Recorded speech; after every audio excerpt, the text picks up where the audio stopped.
ॐ सदाशिवसमारम्भां शङ्कराचार्यमध्यमाम् अस्मदाचार्यपर्यन्तां वन्दे गुरुपरम्पराम्। ॐ नारायणं पद्मभुवं वसिष्ठं शक्तिं च तत्पुत्रपराशरं च व्यासं सुखं गौडपदं महान्तं गोविन्दयोगेन्द्रमदास्य शिष्यं श्रीशङ्कराचार्यमदास्य पद्म पादं च हस्तामलकं च शिष्यं तं तोटकं वार्तिककारमन्यान् अस्मन् गुरून् सन्ततमानतोऽस्मि। ॐ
21/7/24 குரு சரணம்.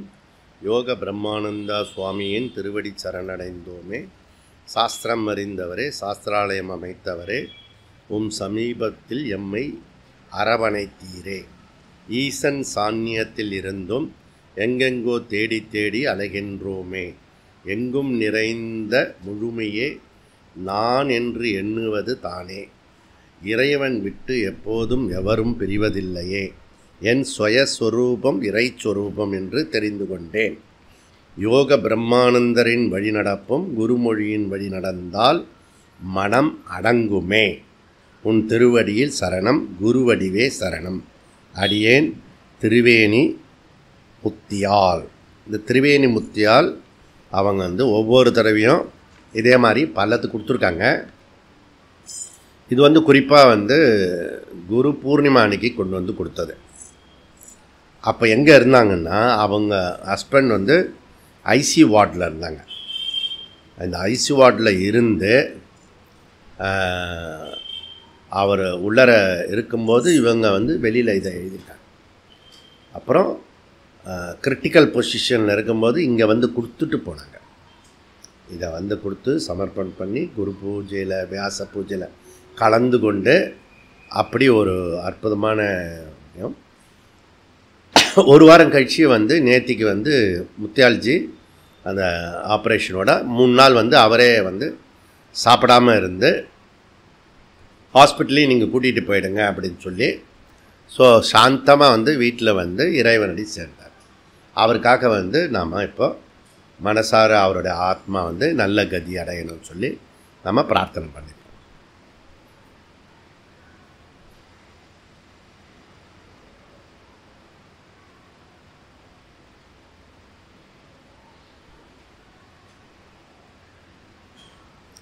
ஓம் சாந்தி சாந்தி சாந்தி.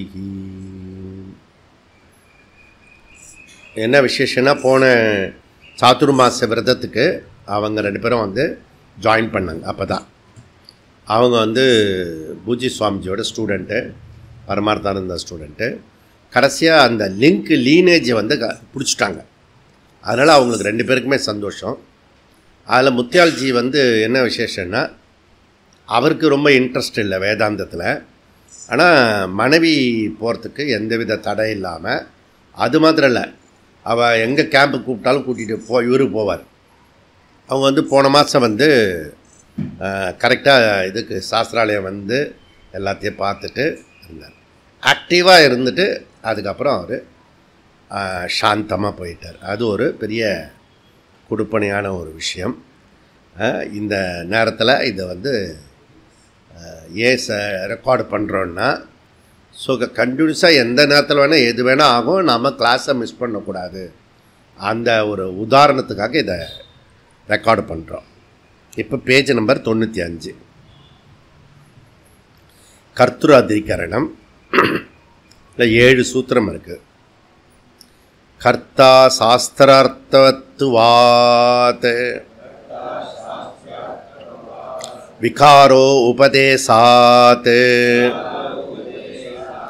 உபாதானாத் व्यपदेशाच्च क्रियायां न सन्निर्देशविपर्ययः उपलभतिवत् अनियमः शक्तिविपर्ययात् समाधि अभावाच्च.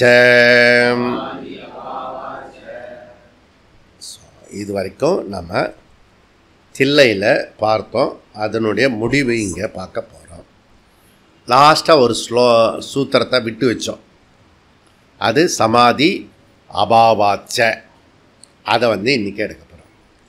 தர்ஃபோர் நம்முடைய தொடர் வகுப்பு வந்து 24வது பிரம்ம வித்யா சிபிர் தொடரும். நடுநடுவில் சிபிர் போகும். இது தொடரும். என்னைக்கு முடியுன்றதை நான் சொல்கிறேன். நான்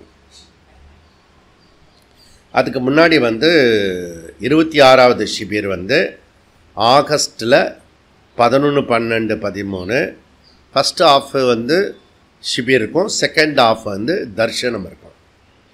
அப்புறம் 27வது ஷிபிர் வந்து அயோத்தியில் 16, 17 நடக்கும். புரியுதா? 15 வந்து முழுக்க வந்து தர்ஷனம் மற்ற எல்லாத்துக்கெல்லாம் நம்ம அங்கே பெருசாக பண்ண போகிறோம். ஸோ இது ஒரு விஷயம். இப்போ ஆகஸ்ட்டு 14, 15 வந்து யாத்திரையில் இருப்போம். அந்த யாத்திரையில் வந்து நம்ம வந்து சித்திரக்கூட் போவோம். அதுக்கப்புறம் வந்து பிரயாக்ராஜில் போய் தர்ஷனம் பண்ணி ஸ்நானம் பண்ணுவோம். ஸோ இதெல்லாம் எக்ஸ்ட்ரா இருக்கும். அப்புறம் அங்கேருந்து லக்னோ போய் ஒரு குரூப் ஏறும். இன்னொரு குரூப் வந்து ஃப்ளைட் குரூப் வந்து நைமிச்சரணி போய் அதுக்கப்புறம் ஃப்ளைட் ஏறும். ஸோ இதெல்லாம் ஃபார் இன்ஃபர்மேஷன். அதுக்கப்புறம் திருப்பி வந்து தொடர் வகுப்பு கண்டினியூ ஆகும். 24/8/2024 எழுதிக்குவார்.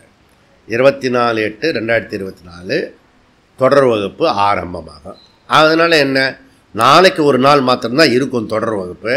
அப்புறம் ஒரு 20 நாளைக்கு வந்து கேம்ப் இருக்கிறதுனால நமக்கு இந்த தொடர் வகுப்பு வந்து நடுவில் ஒரு நிறுத்தி வைப்போம். அந்த கூட்ஸ் ட்ரெயின் மாதிரி. ஸோ ஃபாஸ்ட்டாக சில ட்ரெயினை விட்டுருவோம். அப்புறம் இந்த ட்ரெயின் வந்து கண்டினியூஸ் ஆகும். Not goods, passenger. இதுன்னா மெதுவாக போகுமே, பேசஞ்சர் ட்ரெயின். ஓகே, தொடர் வகுப்புன்றது பேசஞ்சர் ட்ரெயின். அதில் நிறைய பேர் வரமாட்டாங்க. ஃபாஸ்ட் எக்ஸ்பிரஸில் தான் நிறைய பேர் வருவாங்க. ஓகே, இது நேச்சுரல். இருந்து ஓகே. சமாதி அபாவாச்ச. அப்போ 14வது கர்த்திரு அதிகரணம் கடைசி 7வது சூத்திரம் சமாதி அபாவாச்ச. இதுலேருந்து 10வது அதிகரணத்திலிருந்தே 3 செட் பண்ணிட்டார் இவர். நம்ம இவர் வியாசாச்சாரியர் ஜீவாத்மா பற்றின தலைப்பு. ஜீவாத்மானா நம்மளை பற்றின தலைப்பு. அந்த ஜீவா எங்கே இருக்கான், ஜீவாத்மா எங்கே இருக்கான், பரமாத்மா எங்கே இருக்கிறான், இதெல்லாம் கிளாரிட்டியோடு இருக்கக்கூடிய ஒரு வகுப்பு. ஓகே. அப்போ ஜீவஸ்வரூபம் என்னன்றதை 2 விதத்தில் ப்ரெசன்ட் பண்ணலாம். ஒன்று வந்து வியாசாச்சாரியார் எப்படி ப்ரெசன்ட் பண்ணான்னா, ஒன்று வந்து ஜீவஸ்வரூபம், மற்றொன்று வந்து ஸ்ருதி விரோத பரிகாரகா. அது அவர் எடுத்துட்ட ஒரு ஒர்க்கு. ஓகே, ஸ்ருதியில் எங்கேயுமே முரண்பாடு கிடையாது. மேலோட்டமாக முரண்பாடு இருக்கிற மாதிரி இருக்குது, ஆனால் நிஜமாகவே முரண்பாடு இல்லை. அதை வந்து அவருடைய ஒர்க்கு. ஏன்னா அவர் எடுத்து சீரியஸாக எடுத்துன்னு இருக்கார் இல்லையா, அந்த ஒர்க்கில் வேதத்தில் எந்த அவனும் தப்பு பண்ணிடக்கூடாது, அதுக்கு கண்ணுங்கருத்துமாக அதில் இருக்கார். அதே சமயத்தில் எக்ஸ்ட்ரா வந்து நமக்கு வந்து பெனிஃபிட் வந்து ஜீவஸ்வரூபம் மீதி எல்லா சப்ஜெக்டும் வரும். இப்போ ஜீவா நித்யகா சைத்தன்ய ஸ்வரூபகா சர்வகதகா. ஜீவாத்து உண்மையில் அதனுடைய ஸ்வரூபம் வந்து விபுத்துவம். ஓகே, அப்போ பிரம்மசூத்திர வியாசாச்சாரியார் எத்தனை அழகாக ஒரு விஷயத்தை ப்ரெசன்ட் பண்ணி படிப்படியாக ஸ்டெப் பை ஸ்டெப்பு உள்ளே கொண்டு போகிறான்றது நீங்கள் ஃபாலோ பண்ணிக்கிட்டே வந்தீங்கன்னா தெரியும் எத்தனை அழகாக பண்ணலாம். அதுலேயும் ரொம்ப இம்பார்ட்டண்ட்டு, சாதுர்மாச விரதத்தில் வகுப்பு கேட்கறது, சாதுக்களோடு இருக்கிறதே புண்ணியம். புரியுதா? அதில் சிகரமாக இருக்கிற பிரம்மசூத்திரத்தை கேட்கறதுன்றது ரேரஸ்ட்டு ரேர். கொஞ்சம் பேருக்கு மாத்திரம்தான் அந்த புண்ணியம் வந்து கோடானு கோடி புண்ணியம். ஓகே, இந்த 14-15 அதிகரணம் கர்த்தృత్వం வந்து சொல்லப்படுறது. இங்கே சாங்கியர்களுக்கும் வேதாந்திகளுக்கும் உள்ள கருத்து வேறுபாடு என்ன, ஒற்றுமை என்ன என்றதை பற்றி நம்ம படிச்சுட்டு வரோம். சாங்கியர்களுக்கு, சாங்கிய தத்துவத்தில் உள்ளவர்களுக்கு ஜீவாத்மா போக்தா, ஜீவாத்மா கர்த்தா கிடையாது. வேதாந்தம் இதுக்கு அப்போஸ் பண்ணுறது கிடையாது. நோ, யார் கர்த்தாவோ அவன் தான் போக்தா, யார் போக்தாவோ அவன் தான் கர்த்தா. அதுதான் லாஜிக் கூட. அப்போது ஜீவாத்மா போக்தா, நாமும் கூட அதை ஏற்றுக்கிறோம். அது வியாவகாரிக தர்மம். இதே வேதாந்த கருத்தில் பாரமார்த்திக திருஷ்டியில் ஜீவாத்ம ஸ்வரூபம் வந்து அகர்த்தா. புரியுதா? அப்போ வியாவகாரிக திருஷ்டியில் ஜீவாத்மா போக்தா, ஜீவா என்றால் ஜீவாத்மா கர்த்தாவாகத்தான் இருந்தாகணும். இப்படி நம்ம புரிஞ்சுக்கணும். அப்போது 2 கான்செப்ட் புரியணும். ஒன்று வந்து வியாவகாரிகம், இன்னொன்று பாரமார்த்திகம். வியாவகாரிக சத்தியத்தில் ஜீவாத்மா கர்த்தா, ஜீவாத்மா போக்தா. பாரமார்த்திகத்தில் அப்படியே உள்டா, ஜீவாத்மான்றது அகர்த்தா அபோக்தா ஆத்மா. இது புரிஞ்சுக்கணும். இப்போ இவன் என்ன சொல்கிறான்னா, இந்த ஜீவாத்மா போக்தா, ஆனால் புத்தி வந்து ஜட புத்தி வந்து கர்த்தா அப்படின்றது இவனுடைய ஆர்கியூமெண்ட்டு. நிறைய பேருடைய ஐடியாவும் இந்த சாங்கியர்களோட தான் போய் சேருவாங்க. நான் பண்ணாத தப்புக்கு நான் என்னத்துக்கு பொறுப்பு எடுத்துக்கணும், அதனால் நான் போக்தா அனுபவிக்கிறேன், ஆனால் நான் பண்ணாதது இருக்கு அது அகர்த்தா அப்படின்னு நமக்கு இவ்வளோ டெக்னிக்கலாக சொல்கிறது தெரியல. ஆனால் இப்படி சொல்லுவோம், சாங்கிய மாதிரி பேசுவோம், நான் பண்ணலை ஆனால் அனுபவிக்கிறேன் அப்படின்னு. ஆனால் நமக்கு இதில் ஒரு அடிப்படை விஷயம் தெரியணும். நம்ம சனாதன தர்மத்தில் இருந்தோம்னா இப்படி பேச மாட்டோம். நமக்கு வந்து ஜன்மாந்திர விஷயம் இருக்குது, மறுபிறவி இருக்குது, போன ஜென்மம் இருக்குது, போன ஜென்மத்தினுடைய அக்கௌண்ட்டும் கண்டினியூ ஆகிறது. அதே ஆள் தான் கூடவே வந்துட்டு இருக்காரு.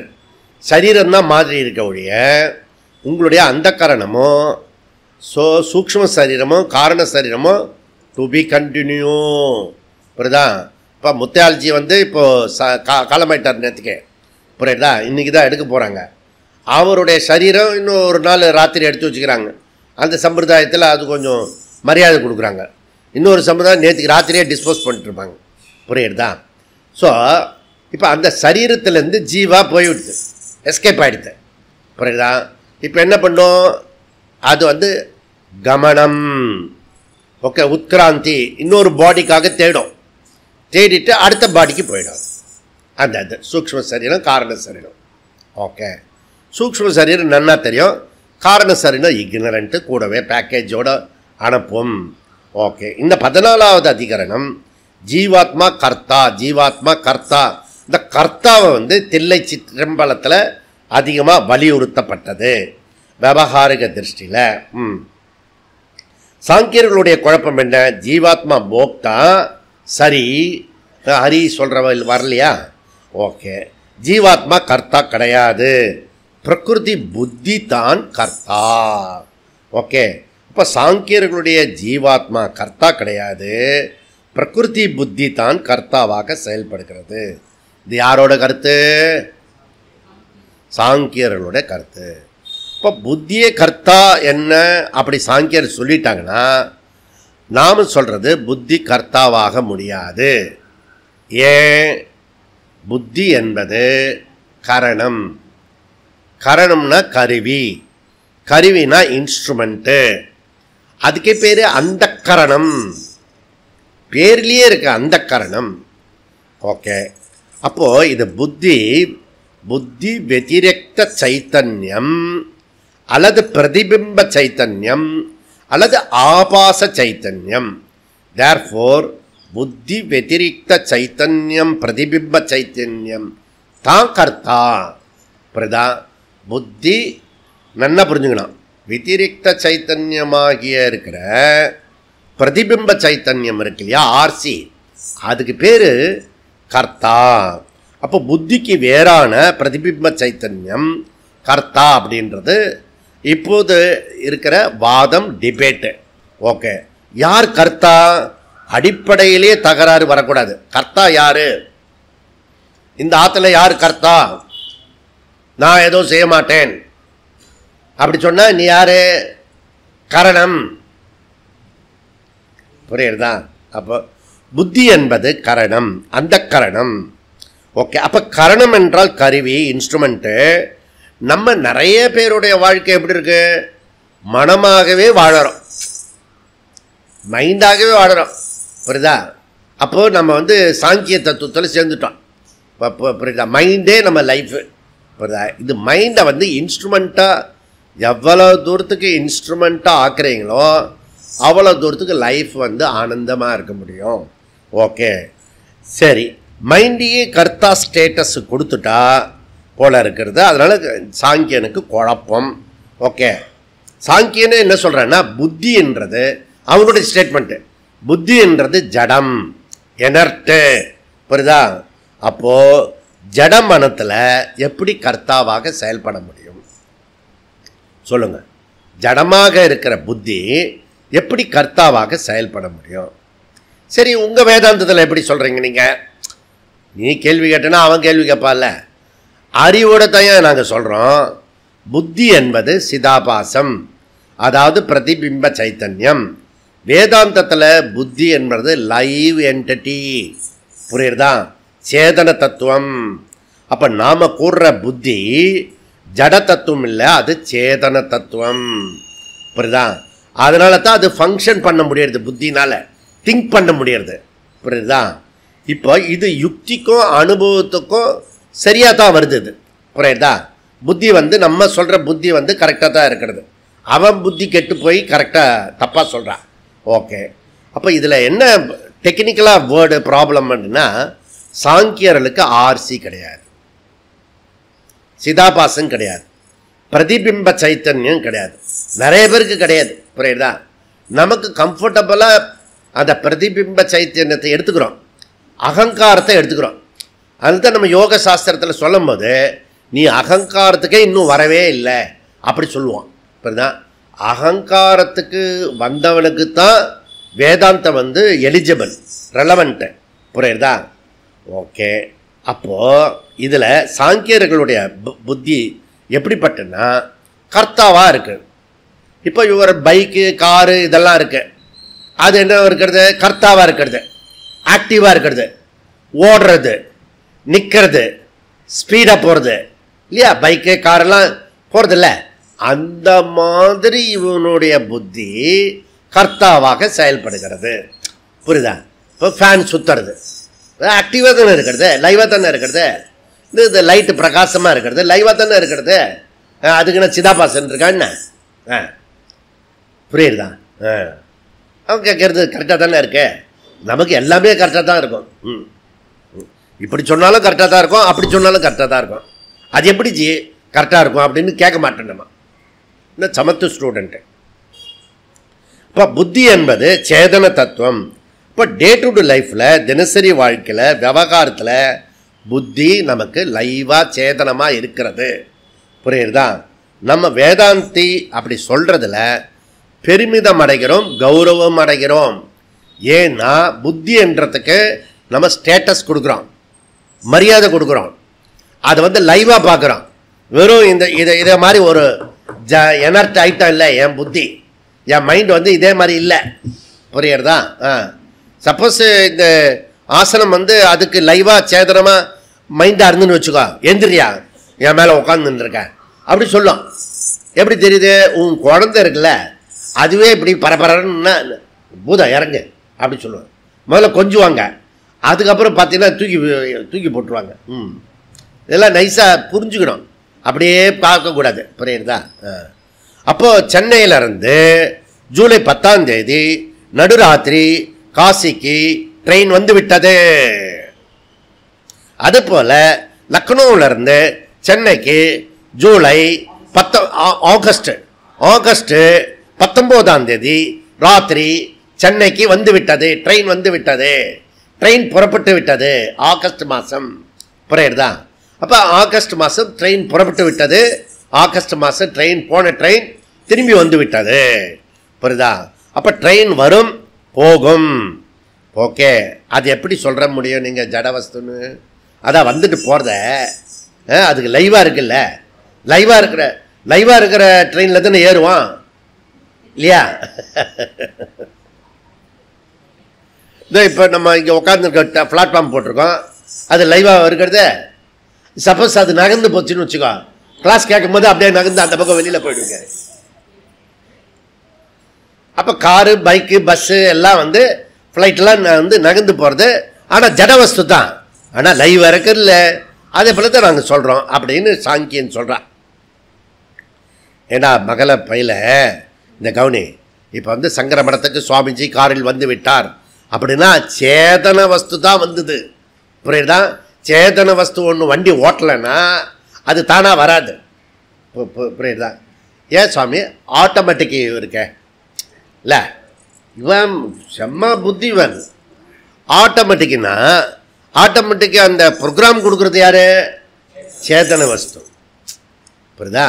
நீ எங்கே இருந்தாலும் அதுவே தானாக வராது. டே அம்மா போயிட்டா நீ என்னடா பண்ணுவேன்னு, நான் ஃப்ரிட்ஜிலேருந்து சாப்பிடுவேன் அப்படி அந்த குழந்தை. என்ன ஃப்ரிட்ஜில் சாப்பிட்டா கூட அம்மா வந்து எடுத்து வச்சா தான் ஃப்ரிட்ஜிலேருந்து சாப்பிட முடியும். அப்போ எந்த இடத்துலையும் ஒரு சேதன வஸ்து இருக்கும். இவனே குழந்தைய உற்பத்தி பண்ணுற மாதிரி சொல்கிறான் ஹாஸ்பிட்டலில், மெடிக்கலில். புரியுதா? கடைசியில் பார்த்தா அது இந்த இன்னொருட ஆணும் இன்னொருடைய பெண்ணோட கருவையும் எடுத்து ரெண்டுத்தையும் சேர்த்து இந்த அம்மா வயிற்றில் உள்ள புகுத்துறான். புரியுதா? அதுதான் குழந்தைய டியூப், என்ன டெஸ்ட் டியூப் பேபி. இவன் சிருஷ்டி ஒரு நாளும் பண்ண முடியாது, குட்டிக்கரணம் அடித்தாலும் பண்ண முடியாது. புரியுறதா? அது ஒரு இறை தத்துவம் அது. புரியுறதா? அதனால் ஸோ இதில் வந்து ஜட வஸ்து இருந்தாலும் அதில் சேதன வஸ்து இருக்கிறது. மனிதன் தான் அங்கே இருக்கிறான், அதை நல்லா புரிஞ்சுக்க. அப்போ புத்தி செயல்படுறதுன்னா ஜடமான புத்தியில் பிரதிபிம்ப சைத்தன்யம் சேதனமாக கர்த்தாவாக செயல்படுகிறது. எத்தனை அறிவோடு இருக்கு பாருங்க. இப்போ ஜீவாத்மா திங்கிங்கு புத்தி மூலமாக செயல்படுத்துகிறான். ஜீவாத்மா திங்கிங் பண்ணுறான் இல்லையா, அதை புத்தி மூலமாக செயல்படுகிறான். படிப்படியாக கொண்டு போகிறார் பாரு. இந்த ஃபங்க்ஷன் ஆஃப் கர்த்தா எப்படி செயல்படுறதுன்னு பார்த்துட்டு வரோம். குறைஞ்சது வந்து இந்த மாதிரி சப்ஜெக்ட்லாம் +2லேயே கொண்டு வரணும். புரியுதா? காலேஜில் கொண்டு வரணும். கர்த்தானா என்ன, போக்தானா என்ன, எது ஜடம், எது வந்து லைவாக இருக்கிறது, இதெல்லாம் வந்து குழந்தைங்களுக்கு சொல்லிக் கொடுக்குறதில்ல, பெரியவங்களுக்கும் தெரியறதில்ல. அது எப்படி தான் என்ன தான் வாழ்க்கையோ. புரியுதா? ஜடமாக இருந்து அதுவாக தானாக இறை சிருஷ்டியில் பிறந்து இருந்து வளர்ந்து ஒரு நாள் முத்தியாலஜி மாதிரி போயிடுத்து. புரியுதா? முத்தியாலஜியாவது கிளாஸுக்கு வந்துட்டார். அப்போ பொட்டென்ஷியல் ஃபார்மில் மேனிஃபெஸ்டேஷன் ஆகிறது. புரியுதா? நம்மளில் மறைஞ்சிருக்கிற விஷயந்தான் வெளியில் வருது. இப்போ உதாரணத்துக்கு கண்கள் பார்க்கிறது என்றால் என்ன? சக்ஷு வெதிரிக்த ஜீவா பார்க்கிறான். புரியுதா? இப்போ ஜீவா காது என்ற கருவி மூலம் கேட்கிறான். தேர்ஃபோர் கர்த்தா கரணங்களை பயன்படுத்தி செயல்படுகிறான். கர்த்தா கரணங்களை பயன்படுத்தி செயல்படுறான். இப்போ நம்ம கேட்குறோம்னா என்ன? எல்லாரும் தெரிஞ்ச விஷயம் தானே இதெல்லாம். ஏன் திருப்பி சொல்கிறேன்? இதெல்லாம் இப்போ நம்ம சொன்னதெல்லாம் என்ன புதுசாக இருக்கு? எல்லாமே தெரிஞ்ச விஷயம் மாதிரி தான் இருக்கும். ஆனால் என்ன ஸ்பெஷல் இருக்குது அப்படின்னா, இந்த கரணத்தையே கர்த்தாவாக சொல்கிறாங்க, அது அத்தியாசம், மிஸ்டேக். உன்னுடைய மனசு புத்தியே கர்த்தாவாக்குற பாரு, அதுக்கு பேர் அத்தியாசம். உன் மனசு புத்தியை கர்த்தா ஸ்டேட்டஸ் கொடுக்குறல்ல, அதுக்கு பேர் அத்தியாசம். அத்தியாசம்னு தெரியல சாமி, மிஸ்டேக், எரர், தவறு, பிழை, தப்பு தப்பாக பேசுகிறேன்னு அர்த்தம். மனசையும் புத்தியும் கர்த்தாவா சொன்னீங்கன்னா தப்பு. ஓகே, அப்போ ஸ்தூல சூக்ஷ்ம காரண 3 சரீரத்துக்கு வெதிரிக்த வேறாக அந்த சைத்தன்யம் இருக்கிறது. ஒரிஜினல் சைத்தன்யம் எங்கே இருக்கிறது? இந்த 3 சரீரத்துக்கு வேறாக இருக்கிறது. தேர்ஃபோர் காரண காரிய விலக்ஷணம் பிரம்ம. அதை மறக்கப்படாது. எந்த கோணத்தில் பேசினாலும் ஒரே மாதிரி தான் பேசின்னு இருக்கோம், ஒளரி கொட்டல, வேறு வேறு மாதிரி ப்ரெசன்ட் பண்ணுறோம். அப்போ ஓகே, அதுக்கு பேர் கைவல்ய உபநிஷத்தில் சாட்சி சின்மாத்ரோகம் சதாசிவஹா. அதுதான் ஒரிஜினல் சைத்தன்யம். ஓகே, அப்போ கர்த்தா யார்? இது டே டு டே லைஃப்பில் பண்ணுறது யார்? பிரதிபிம்ப சைத்தன்யம். ஓகே, சிதாபாசன். அவனை தான் நீ கர்த்தா கர்த்தா கர்த்தான்னு கட்டிண்டு அழற. அதுக்கு மேலே தப்பாக மதம் மாறிட்டேன்னா இன்னொரு கர்த்தா கர்த்தான் கர்த்தான்னு சொல்லணும். கர்த்தாவே ஏசப்பாவே அப்படின்னு சொல்லணும். அது இன்னும் ஒர்ஸ்ட்டு, மோசமாக போயிட்டான், பாவியாக ஆயிட்டான். அவனே சொல்லுவான் பாவியே அப்படின்னு சொல்லுவான். பாவியாக இருக்கிறவன் தான் அங்கே போவான். புரியுதா? இவன் பாவி இல்லாமல் இந்துவாக பிறந்து இதில் கர்த்தாவை கன்ஃபியூஸ் பண்ணின்னு இருக்கோம், கரணத்தையே கர்த்தாவாக்கின்னு இருக்கோம். அது கரணமாக்கி கர்த்தாவை சிதாபாசனாக்கி இவ்வளோ வேலை பண்ண வேண்டியிருக்கிறது. புரியுதா? இப்போ சரீரத்திரயம் என்பது கரணம், ஓகே, இன்ஸ்ட்ருமெண்ட்டு, ஆஃபீஸ், ஆயத்தனம். ஓகே, ஸோ ஒரு ஒர்க் பண்ணணும், ஒரு ஆஃபீஸ் வேணும். புரியுதா? ஓகே, அந்த ஆஃபீஸு தான் சரீரத்திரயம். விவகார சைத்தன்யம் ஆர்சி கர்த்தா, பாரமார்த்திக சைத்தன்யம் ஓசி சாட்சி ஆர் பிரம்மன். புரியுதா? இப்போ சாங்கிய தத்துவத்தில் இந்த 3 விஷயத்தை எடுத்துக்கிறதுல அவங்க 2 விஷயந்தான் எடுத்துக்கிறாங்க. ஓகே, சரீரத்திரயம் கரணத்தை எடுத்துக்கிறாங்க, பாரமார்த்திக சைத்தன்யம் இருக்கு இல்லையா, பிம்ப சைத்தன்யம், அதை எடுத்துக்கிறாங்க. புருஷன் எடுத்துக்கிறாங்க, பிரகிருதி எடுத்துக்கிறாங்க. அதனால் குழப்பம் வேற ஒன்றும் இல்லை. அந்த குழப்பம் சாங்கிய தத்துவம் அதிகமாக இருக்கிறதுனால நம்ம என்ன பண்ணிட்டோம்னா நம்மளை அறியாமையே சாங்கியனாக மாறிட்டோம். டே டு டே லைஃப்பில் பார்த்தீங்கன்னா சாங்கியனாக இருப்போம். உன் மனசோட ஃபீலிங்ஸ் எல்லாம் கர்த்தாவில் ஏற்றி வச்சுக்குவோம். கர்த்தாவே ராங்குன்னு சொல்லிகிட்டு இருக்கோம். புரியுதா? ஒரிஜினல் கர்த்தா யார்? பிம்ப சைத்தன்யம். அதுவே நீ தப்பாக சொல்லி அத்தியாசம் பண்ணி அது சோப்பான அத்தியாசம். ஓகே, டே டு டே லைஃப்பில் மனசு படுற அவஸ்தையெல்லாம் திண்டாட்டத்தெல்லாம் நானுன்னு சொல்லி நான் தான் கஷ்டப்படுறேன், நான் தான் அவஸ்தைப்படுறேன் அப்படி சொல்லி அந்த கரணத்திலேயே இருக்கக்கூடிய சரீரம் இருக்க, இந்த சரீரம் வாகனம். அது ஒரு பைக்கு வெளியில் நிற்க வைக்க வேண்டியது. ஏதோ உனக்கு மரியாதைக்காக வீடு கட்டி உள்ளர பெட்ரூமில் வச்சுருக்கு. புரியுதா? ஏன்னா அதில் சைத்தன்யம் ரிஃப்ளெக்ஷன் இருக்குது. அதில் ஆர்சியோட ரிஃப்ளெக்ஷன் இருக்கிறதுனால உன்னை வீட்டில் வச்சுக்கிறாங்க. புரியுதா? சப்போஸ் ஆர்சி போயிடுச்சுன்னு வச்சுக்கோ, வீட்டுக்குள்ளே எவ்வளோ நேரம் வச்சுப்பாங்க? இந்த உடம்பை வீட்டுக்குள்ளே எவ்வளோ நேரம் வச்சுப்பாங்க? அதாவது அந்தந்த சம்பிரதாயத்தை பொறுத்து. புரியுதா? மேக்ஸிமம் ஒரு நாள் வச்சுப்பாங்க. அதுக்கப்புறம் என்ன பண்ணுவாங்க? பைக்கு வேணால் ரிப்பேராக இருந்து ஓரத்தில் சாத்தி வச்சுருப்பான். நம்ம ஒரு நாள் கூட எக்ஸ்ட்ரா வச்சுக்க மாட்டேன். அப்போ சரீரத்தை நானுன்னு சொல்லக்கூடாதுன்னு. புரியுதா? ஏன் சரீரம் வேணால் சொல்லலாம், ஏன் பைக்கு, ஏன் சரீரம், ஏன் நாய் அப்படி சொல்லலாம். நாயை நானுன்னு சொல்லக்கூடாது. இப்போ கரெக்டாக புரிஞ்சுருக்குன்னு நினைக்கிறேன். எந்த காரணம் கொண்டும் நான் சரீரம் அப்படி சொல்லக்கூடாது. அதை தாண்டி மனசு புத்தி இருக்க, அது நானுன்னு சொல்லக்கூடாது. அதெல்லாம் என்னது? கரணம், கர்த்தா கிடையாது. நல்லா புரிஞ்சுக்கணும் இந்த கிளாஸு. நீங்கள் வந்தவெல்லாம் அதிர்ஷ்டம், வராதவளுக்கு துரதிர்ஷ்டம். புத்தி கரணம் இன்ஸ்ட்ருமெண்ட் கருவி, அந்த கரணம் சாஸ்திர பிரமாணம் இருக்கிறது. புரியுதா? அப்போ சாதனங்களை செய்வதற்கு கரணம் துணை கொண்டு தான் செய்யணும். எல்லா வைதிக விஷயமும் செய்யறதுக்கு சாதனம் வேண்டும். புரியுதா? வைதிக விஷயம் செஞ்சாலும் சரி, ஆன்மீக விஷயம் செய்தாலும் சரி, இல்லை லௌகிக விஷயம் செஞ்சாலும் இன்ஸ்ட்ருமெண்ட் வேணும். இன்ஸ்ட்ருமெண்ட் இல்லாமல் எதுவும் பண்ண முடியாது.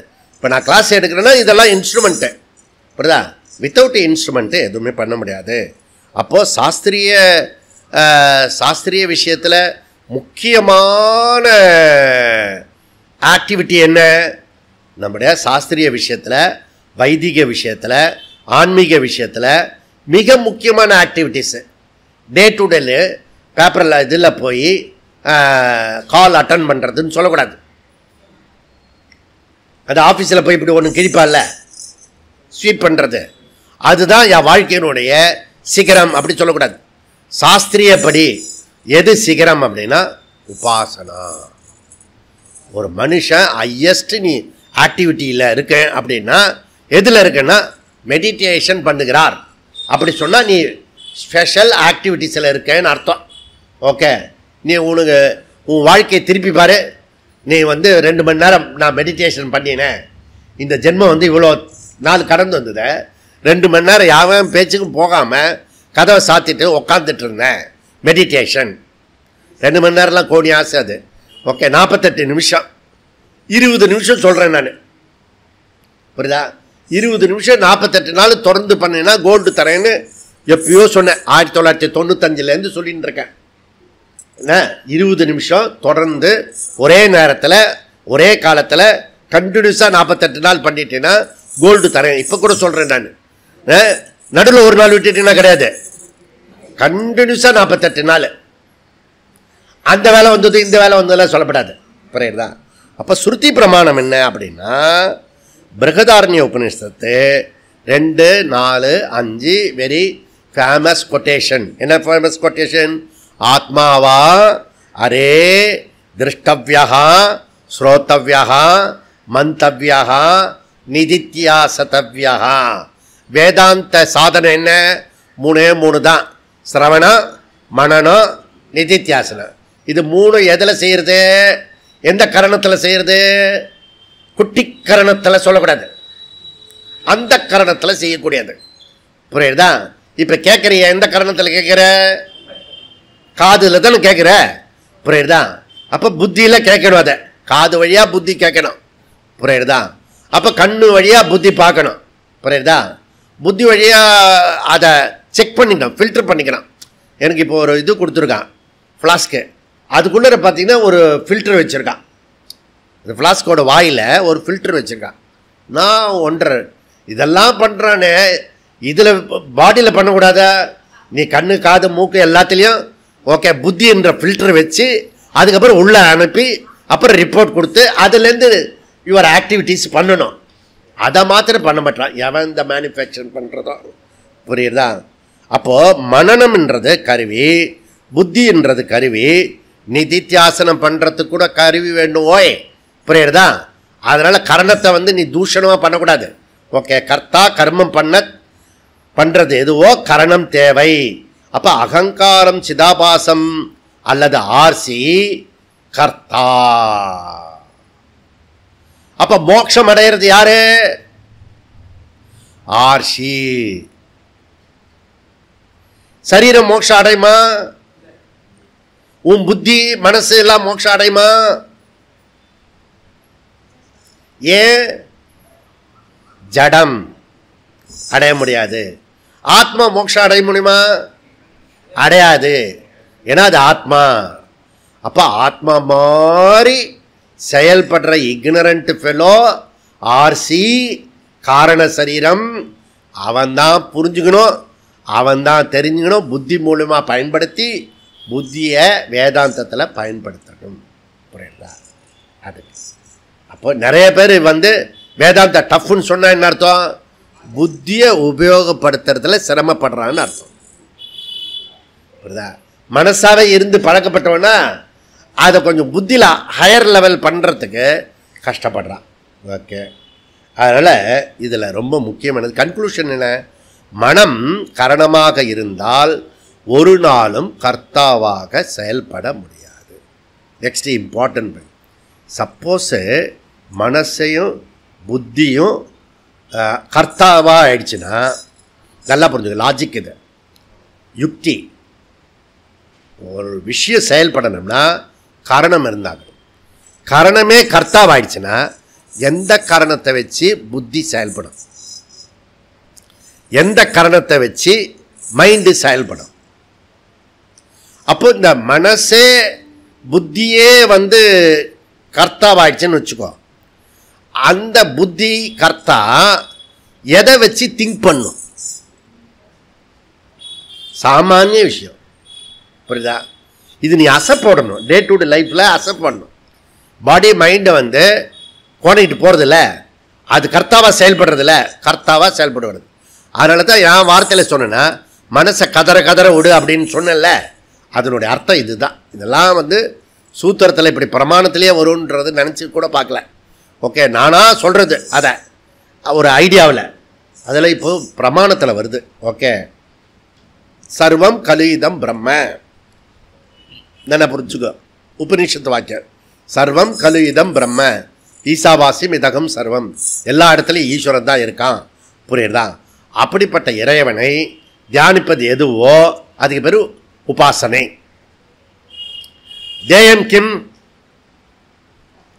தியானத்துக்கு சப்ஜெக்ட் மேட்டர் என்ன?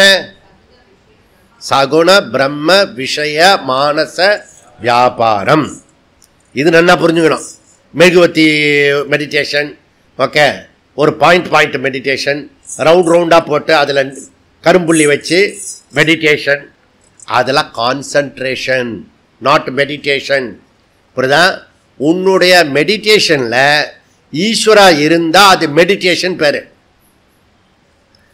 பகவான் இல்லாமல் நீ மெடிடேஷன் பண்ணினா, அவர்ஸ் டுகெதர் மெடிடேஷன் பண்ணினாலும் அதுக்கு பேர் கான்சன்ட்ரேஷன். சின்ன சின்ன விவேகம்.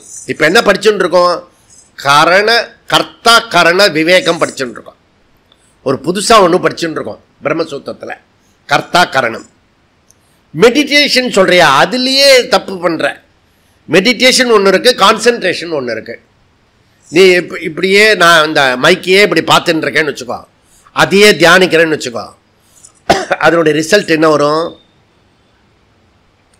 தலைவலி வரும், கண்ணு வலி வரும், முதுகு வலி வரும், அப்புறம் சொல்லாத வலியெல்லாம் வரும், புரியுதா? கான்சன்ட்ரேஷன் பண்ணுற. ஈஸ்வரன் பண்ணினா புண்ணியமாவது கிடைக்கும். சும்மா இப்படியே மெடிடேஷன் பண்ண புத்தா மாதிரி போயிடுவேன், புரியுதா? புத்தா மாதிரி டீப்பாக போயிட்டேன்னா உனக்கு சிலை வைப்பான், அந்த மாதிரியும் போக முடியாது. வீடு வாசலாம் விட்டுட்டு நீ மெடிடேஷன் பண்ணுவியா? பண்ண மாட்டேன். அவன் யசோதையை விட்டான், குழந்தைய விட்டான், வீட்டை விட்டான், ராஜ்யத்தை விட்டான், எல்லாத்தையும் விட்டான், காட்டில் போனான். அப்படியாவது பண்ணுறியா? சரி, மெடிடேஷன் சொல்லிட்டு வந்திய, எல்லாத்தையும் விட்டுட்டு ஒரே மெடிடேஷன் பண்ணின. இடம் இல்லை சாமி, நான் இப்போ சித்திரக்கூடு போகிறேன், உனக்கு ஒரு இடம் வாங்கி தரேன், மெடிடேஷன். அந்த காடு தான், யார் தொந்தரவும் வராது, புரியுதா? முடிஞ்சால் புலிசிங்க அடிச்சுட்டு போகும், அவ்வளோதான். போட்டோமே, அது சரி இருந்தால் நான் இல்லையா? ஏதோ ஒன்று இந்த பக்கம் இல்லாட்டி இந்த பக்கம் வா. மெடிடேஷன் பண்ணுன்னா பகவானை மெடிடேஷன் பண்ணு, புரியுதா? நேற்றுக்கு நான் இப்படியே பார்த்தேன், வேலை பார்த்துக்கிட்டே இருந்தேன். நான் பார்த்துக்கிட்டே இருக்கும்போது வெளியில் வந்தேன். இன்னைக்கு ஆடி கிருத்திகை, இப்போ திருப்பி போய் வேலை பார்த்தேன். இப்போ கனெக்ஷன் ஆகிடுச்சு புத்தியோட, புரியுதா? ஓ, ஆடி கிருத்திகையில் வேலை பார்க்குறது. ஆனால் சாயந்தரம் தான் அந்த வேலில் முருகான்னு எழுதியிருந்ததே தெரிஞ்சுது. சும்மா ஒரு ஜடமாக இருக்கிற ஒரு வேலில் அதை மெடிடேஷன் பண்ணும்போதே முருகான்னு அதில் எழுதியிருக்கிறதே சாயந்தரம் ராத்திரி தான் தெரிஞ்சுது. ஏன்னா இந்த லைட்டு போடும்போது அது ரிஃப்ளெக்ஷன் ஆகி அந்த முருகான்ற எழுத்து தெரியுது. இந்த சும்மா இந்த ஆலம்பனத்துக்கே இந்த கதைன்னா, நிஜமாக முருகர் வெயிட்டான ஆள், லேசான மயிலில் வரணும்னா நீ எவ்வளோ மெடிடேஷன் பண்ணணும் சொல்லு. அருணகிரிநாதர் மாதிரி குறைஞ்சபட்சம் ஒரு 1000 பாட்டாவது பாடணும். அல்லது திருப்புகழை வந்து திருப்பி திருப்பி பாடணும். பாடுறேனே ஒரு திருப்புகழை தான் பாப்புலர் பண்ணிட்டாங்க. அதுவும் அரைகுறையா முத்தை தருவத்தி திருநகை அது அது அவ்வளோதான் தெரியும். அப்படியே இந்த சொற்பொழிவாளர்லாம் அது வரைக்கும் சொல்லி விட்டுருவான். புரியுதா? கடவுள் அப்படின்னு முடிச்சுடுவான். எப்படி அவர் மனுஷன் எவ்வளோ தூரத்துக்கு பாட்டிருக்காரு. அதுவும் அந்த குடும்பத்தில் தகராறு வேற. ஒருத்தன் வந்து பிடிச்சிக்கிறான், ஒருத்தன் சக்தி உபாசகன், நீ போகப்படாது அப்படின்னா. அதனால முருகரை பிடிச்சி வச்சுக்கிறாங்க. குழந்தைய பிடிச்சி வச்சுக்க முடியுமா? எந்த தாயாவது டமால்னு இப்படி காட்டிட்டு முருகர் டமால்னு குதிச்சிட்டார். புரியுதா? ஜெயிச்சிட்டார், அருணகிரிநாதர் ஜெயிச்சிட்டார். புரியுறதா? ஜெயிச்ச பிறகு என்ன, சும்மா அது ஜெயிச்சதை கொண்டாடிட்டு இருக்கக்கூடாது. அப்படியே கிளியா போய் மேலே போய் அருணகிரிநாதர் கோபுரத்தில் இருக்கார். இப்போ போனாலும் அவர் இருக்கார். புரியுதா? பர்மனெண்ட்டாக இருக்கார். எல்லாம் கதை. Okay okay. நிதித்தியாசனம் புத்தியில் செய்யக்கூடிய தியானம். பகவானை தியானம் பண்ணுறது மனசில், நிதித்தியாசனம் பண்ணுறது புத்தியில். புரியுதா? படித்ததெல்லாம் திருப்பி திருப்பி வாமிட் பண்ணணும், அதை திருப்பி திருப்பி கொண்டு வரணும். அதே பழப்பா பண்ணுறதுக்கு பேர் நிதித்தியாசனம். என்னைக்கு பண்ணியிருக்கேன்னு கேட்டுப்பாரு. ஓகே. தேர்ஃபோர் சமாதி அபாவா. சமாதி மனசு கரணம் இல்லைன்னா சமாதி கூட வராது. ஓகே. எத்திர எத்திர கர்த்திருவம் தத்திர தத்திர போகத்ருவம். ஓகே. எங்கே கர்த்திருவம் இருக்கோ அங்கே தான் போக்திருத்துவம் இருக்க முடியும். அதனால் 39 என்ன சொல்கிறாருன்னா சமாதி அபாவாச்ச. ஓகே. சமாதி தியானம் உபாசனா அல்லது நிதித்தியாசனா எது வேணால் வச்சுக்கோங்க. அபாவாத் அசம்பவாத் செய்ய முடியாது. யாரு? சாங்கியனால ஒரு நாளும் தியானம் பண்ணவே முடியாது. அப்போ தியானம் பண்ணாதவங்கள எந்த மதத்தில் சேர்க்கலாம்? சாங்கிய மதத்தில் சேர்த்துக்கலாம். புரியுதா? அந்த தியானமே பண்ணினாலும் இறைவனை குறித்து தியானம் பண்ணாதவனை எந்த மதத்தில் சேர்க்கலாம்? சாங்கியனை சேர்க்கணும். புரியுதா? சாங்கியனை சேர்க்கணும். அப்போ இதற்கு மேலே 6 சூத்திரத்தில் சொன்னமே அதெல்லாம் நீ கணக்கு பண்ணிப்பாரு. கர்த்தா கர்த்தா கர்த்தான்னு சொன்னோம். நம்பர் 1 வந்து முதல் சூத்திரம் என்ன சொன்னோம்? சாசனாத் திராயத்தே இது சாஸ்திரா. சாஸ்திரம் சொல்கிறது ஜீவாத்மா கர்த்தா. ஏன்? கர்த்தா யாரோ அவனுக்கு தான் ஆணையிட முடியும். இதை செய், இதை செய்யாதே, டூஸ் டோன்ஸ்லாம் யாருக்கு சொல்ல முடியும்? கர்த்தாவுக்கு தான் சொல்ல முடியும், கரணத்துக்கு சொல்ல முடியாது. தேர்ஃபோர் வேதம் வந்து கர்மகாண்டம் வந்து ஆணையிடுறதுன்னா கர்த்தா ஒரு ஆள் இருந்தாகணும். அப்படி வியாசாச்சாரியர் சொல்கிறார். செகண்ட் ரீசன் என்ன சொல்கிறாரு? செயல்படுறது எதுவோ அது ஜீவாத்மா கர்த்தா. நீ ஆக்ஷனில் இருக்கில்லையோ நீ கர்த்தா. ஓகே. 3வது ரீசன் என்ன? கரணம், அந்த கரணம் ஜீவாத்மா இந்த கர்த்தாவா இருந்தால் தான் கரணம் இருந்தாகணும். புரியுதா? அதுக்கப்புறம் வந்து தைத்திரியத்தில் ஒரு சொல் எடுத்துக்கிட்டு விஞ்ஞானம். அந்த விஞ்ஞானம்ன்றது கர்த்தா அப்படின்னு நம்ம சொன்னோம். ஆனால் சாங்கியன் என்ன சொல்கிறான்? நோனோ, விஞ்ஞானன்றது புத்தி. அப்போ நம்ம என்ன சொன்னோம்? இல்லை, விஞ்ஞானம்ன்றது விஞ்ஞானேன விஞ்ஞானேன அப்படி வேறு மாதிரி சொன்னால் தான் அதை பற்றி விவரமாக சொன்னோம். முன்னாடி கிளாஸில் கேட்டுக்கோங்க. 5வது விஷயம் என்ன? கர்த்தா. கர்த்தான்றதுனாலே ஸ்டேட்டஸ் வந்து சுதந்திர புருஷா. கர்த்தான்றது சுதந்திர புருஷா. உடனே நெகட்டிவாக பூர்வபக்ஷி என்ன சொன்னால், நீ வந்து கர்த்தா கரணம் இல்லாமல் கர்த்தா செயல்பட முடியாது சொன்ன இல்லையா? அதனால் கர்த்தா சுதந்திரமானவன் என்ற ஸ்டேட்மெண்ட்டுக்கு அகெயின்ஸ்ட் பரதந்திரம் இருக்குது. புரியுதா? அதனால் நீ கர்த்தா சொல்கிறது இத்தனை நாள் கத்திட்டு வந்திய அந்த கர்த்தா ஸ்டேட்டஸே வராது. ஏன்? கர்த்தா யாரை டிபெண்ட் பண்ணியிருக்கு? கர்த்தான்னு ஸ்டேட்டஸ் எப்போ வரும்? கரணத்தை பயன்படுத்தினா தான் வரும். அப்போ கரணத்தை டிபெண்ட் பண்ணி இருக்கிறதுனால கர்த்தா ஸ்டேட்டஸ் இழந்துடும். எப்படி? ஏன்? கர்த்தான்னா சுதந்திரமானோன்னு அர்த்தம்.